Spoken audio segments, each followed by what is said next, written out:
Hi, I'm Gabriel White. I was asked recently at class to provide a video explanation of some of my performance testing, the technical skills testing and performance awards that I use in my class, Pistol Shooting Solutions. So today I'm finally going to make that video.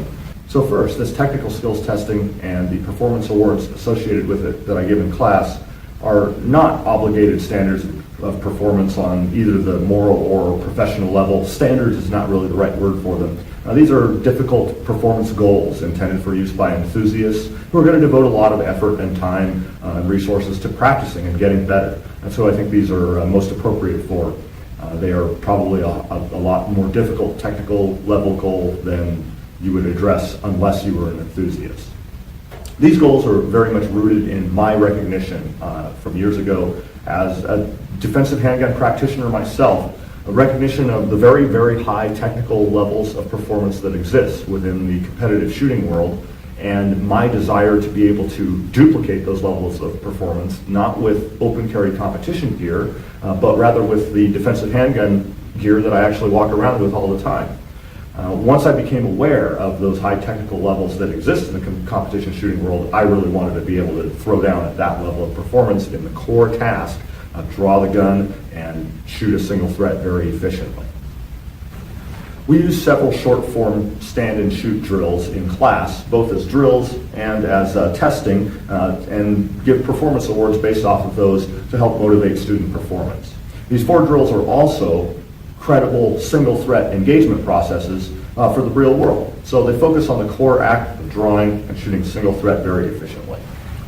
The performance awards themselves are little lapel pins with my logo on them in various different forms. And these are the actual original logos themselves, here and here, just my logo of sights on a moon or a sun, whatever you want, spray painted on a couple of concrete papers. In fact, this is the original dark pin image. This is the original light pin image. The turbo pin images are adapted from the light pin image. There are 3 tiers of performance pin awards: dark, light, and turbo. They start hard and get harder from there. Again, these are goals, not standards, and they're intended for use by enthusiasts. There are lots and lots of people who have really gotten the job done in real life, and they wouldn't reach any of these technical skill levels. They're very much intended for people who are self-motivated to do a lot of practicing and get as sharp as they can. The dark pin is what I call a tactical level of proficiency at the core skills of drawing and shooting a single threat. By that I mean I think a shooter able to perform at this level will have more than the technical skill needed to dominate any reasonably likely incident of self-defense using a handgun. The light pin represents what I would call an early stage of excellence, and I do mean excellence at the core skills of drawing and shooting a single threat. For reference, I've seen B through M class shooters in class both win and fail to win the light pin. The turbo pin represents a highly developed level of excellence at the core skills of drawing and shooting a single threat. The turbo pin is intended to be a special thing, and the numerical levels of performance needed to reach this are intended to ballpark the level of skill needed to win a fast challenge coin, previously from Todd Lewis Green, now from Ernest Langdon, or the level of skill needed to classify master or grandmaster in USPSA. Those are only rough comparisons, but I think they basically hold true for what is entailed in the test, which is considerably narrower in scope than what's tested in matches, or even in USPSA classifier stages. For reference, I've seen M and GM level shooters both win and fail to win the turbo pin. Still, what we're going for is to be able to throw down at the M, GM sort of technical level using self-defense gear in the core act of getting the gun out and engaging a single threat. If you can do this well in class testing, you get to choose. Do you want the tiger, the leopard, the snow leopard, the alligator, or the elephant? I mean, I say this partly in jest, but by the time you hear the explanation of the performance numbers needed to win the turbo pin, maybe you'll agree. If you can draw and shoot at this level, you are practically carrying around the power of the snow leopard in that holster. So here are the test protocols themselves. They're all shot at 7 yards. You can use either a USPSA or IDPA target. The score is the time that you take to shoot each drill, plus any penalties for the quality of your hits. No extra shots allowed. So shots to the 4-inch circle in the head or the A zone in the body are no penalty on an IDPA target. 8-inch circle in the body and 3x5 card in the head is no penalty zone. This is an older IDPA target, so I've added a 3x5 to the head. Now these are kind of alternate targets. You can use either one you want. USPSA or IDPA, A zone, -0 zone, 4-inch circle in the head, 3x5 in the head. Any of those will work. The C zone and the rest of the head, and on the IDPA target, the -1 zone and the rest of the head, outside the 3x5 or the 4-inch circle, those are all plus a quarter second per shot. Shots to the D zone and shots to the -3 zone on the IDPA target, those are plus 1 second per shot, and clean misses, anything off the target, are plus 2 seconds per shot, and same thing with specified headshots that land in the body, those are also go down as misses. Start position for the shooter is loaded and holstered, and they can use 3 start positions at their discretion, hands at sides, hands high torso, and hands at surrender if they want. Any of those 3 are fine in class testing, and they can choose the one that works best with their concealment and holster scheme. Usually hands high torso will be the most advantageous for somebody with an open front cover garment and a strong side holster, and usually a hands down start will work well for a person with a closed front cover garment. But you can pick what you want. There's some variation there. It doesn't have to work the same way for every person. Although I certainly care the very most about what I can do from concealment with my carry gear, my motivation doesn't have to be everybody's motivation. So the performance thresholds that I'll list off in a moment, those are all the numbers that need to be met by people using open carry non-retention gear. So no concealment, no retention on their gear. Those are the base numbers. For those who are using concealment or a level 3 retention holster without concealment, they get a quarter second bonus, a subtraction to each of their scores on the test. And when we do this in class, each shooter gets 2 attempts on each of the 4 tests. So that's 8 total test runs, 2 on the bill drill, 2 on the failure to stop, 2 on the immediate incapacitation, and 2 on the split bill drill. That's a total of 8.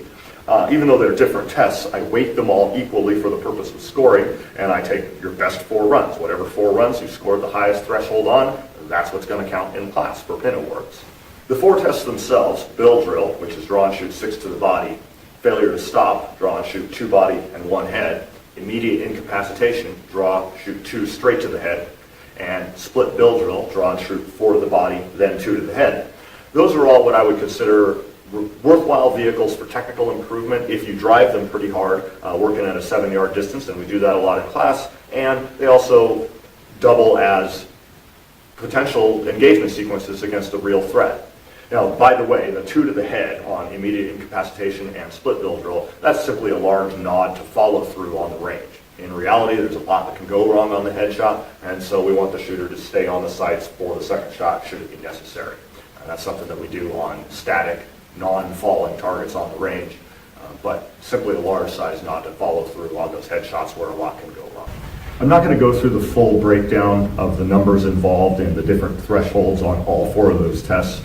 They're all very related though. The numbers translate in terms of draw to first shot time on the body, time on the head, transition from body to head. Those all extrapolate from the basic formula that I've got going. The one that I will break down that's pretty representative of the whole thing is the failure to stop. So the dark pin threshold for failure to stop, that's draw and shoot 2 body, 1 head, is 2.9 seconds. That breaks down to a 1.5 second draw to first shot, 0.4 second splits to the body, and a 1 second transition to the headshot. The light pin threshold on failure to stop is 2.25 seconds. So that's a 1.25 second draw and first shot, 0.25 splits to the body, and a 0.75 second transition to the head. The turbo pin threshold is 1.7 seconds, and that breaks down to a 1 second draw to first shot, 0.2 second split to the body, and a 0.5 second transition to the headshot. Those numbers of time for first shot to the body, split times to the body, transition and split times to the head, those all extrapolate to those other tests. And you can see on my website the full breakdown of the different pin thresholds on the other 3 tests. What I'm trying to cultivate for myself and help those who train with me cultivate for themselves is to be able to produce a very high level of technical performance in the core skill of drawing and shooting their handgun at a single threat. The kind of performance levels that would be considered a high level of performance in the competition shooting world where they're devoted essentially completely to technical skills. The origin of the failure to stop, for example, the 1.7 second threshold, although there is a formulaic breakdown, it came from somewhere real. On the old IDPA classifier, the first three strings were failure to stop, draw and shoot, 2 body, 1 head, and it didn't have a reduced size head box at the time. The whole 6x6 head box was the target at the time. And one of the wonderful things about that course of fire is that a lot of people have shot it a whole lot of times over a long time period and all across the country and probably across the world as well. And you're able to review the levels of performance that other people have been able to make. So I looked at the scores that are publicly available of Robert Vogel, Dave Savigny, and Ben Steger on the old IDPA classifier and averaged all their times for those first three strings, the failure to stop. And their average was just right about 1.55 seconds. I felt like there had to be a little difference in the base raw score to account for the fact that we had a reduced size head zone rather than the entire head box as a no penalty zone as it was on that older course of fire. And so I adjusted it a little bit and said, well, how about 1.7 seconds?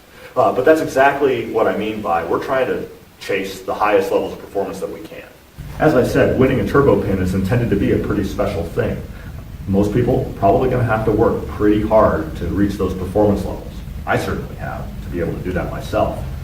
And there's an important difference between this testing and the kind of shooting that a national champion does, like the aforementioned Dave Savigny, Robert Vogel, and Ben Steger. I may be able to perform at a roughly similar level to very high-level shooters like that on this narrowly focused technical skills testing. But where you're really going to see the difference between a shooter such as myself that can do that on some narrow task and real national champions who can apply that skill across a highly varied, much longer course of fire. That's where you're going to find the difference, is in a much more broad and demanding circumstance, demanding a lot more of the variations of shooting skill that are required than the narrowly focused draw and shoot single threat at 7 yards. So we're certainly looking for those performance levels, but I have no doubt that that level of shooter and many others, national champions and anybody who's a pretty high level of competition shooter or has a similar level of technical skill, even if they're not in the competition shooting world, I have no doubt that they would be able to destroy my tests and perform at the turbo level. But what's important to me is that I think that they probably couldn't do that without bringing their A game. I think they would need to take the test seriously and give it an honest try. And I have no doubt that they could destroy it, but not without trying. I don't think that would work. But I do think that if a person can draw and shoot single threat about as efficiently and quickly, accurately as a national champion level shooter, I think that's a pretty powerful mechanical capability to possess for the purpose of self-defense. That's what I'm after for myself and those who train with me.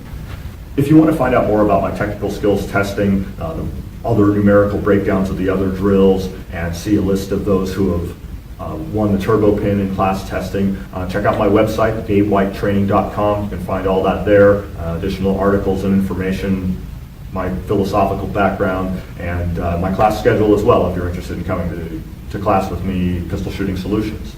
Lest this video make it sound like Pistol Shooting Solutions is all about this technical skills testing. That's not the case. Certainly the practice leading up to it and the testing is a significant part of the class, but it is only one part. And that class is very much intended as an enhancement package for a well-founded defensive handgun practitioner who is ready to take some steps down the path in improving their technical skills. And depending on a person's background, there may well be some tactical enhancement from that class as well.